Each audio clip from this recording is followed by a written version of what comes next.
আগামী বাজেটে মহার্ঘ ভাতার জন্য বরাদ্দ দেওয়ার বিষয়টি বিশেষভাবে বিবেচনা করা হচ্ছে এবং এই বিষয়ে একটি কমিটি কাজ করছে বলে জানিয়েছেন অর্থ উপদেষ্টা ডক্টর সালেউদ্দিন আহমেদ।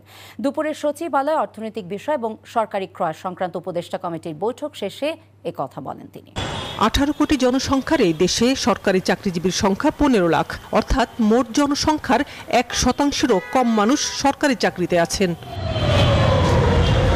2015 সালের পে স্কেলের পর থেকে সরকারি চাকরিজীবীদের বেতন বাড়েনি। এ সময় নিত্যপণ্যের দ্রব্যে মূল্যস্ফীতির চাপ বেড়েছে। পরিস্থিতি মোকাবিলায় চাকরিজীবীরা দীর্ঘদিন ধরে মহার্ঘ ভাতার দাবি জানিয়ে আসছিলেন। এ সংক্রান্ত গঠিত কমিটি জাতীয় বেতন স্কেল 2015-এর আওতায় মহার্ঘ ভাতার প্রাপ্যতার বিষয়ে পর্যালোচনা করে সুপারিশ করেছে।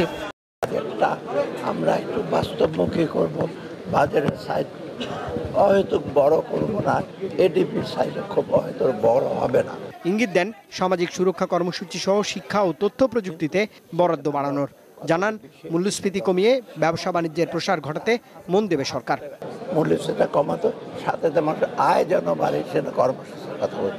তবে ব্যবসা বাণিজ্যের প্রসার ঘটে, বিশেষ করে প্রাইভেট সেক্টর, ওটা আমরা চেষ্টা করবো। এটা নিয়ে ট্যাক্সের ব্যাপার আসছে, আর এছাড়া সংবাদপত্রের, নিউজ পেপারের সেই সুপারিশ আমলে নিয়ে সরকারি চাকুরিদের জীবনযাত্রায় স্বস্তির আভাস দিলেন অন্তর্বর্তী সরকার।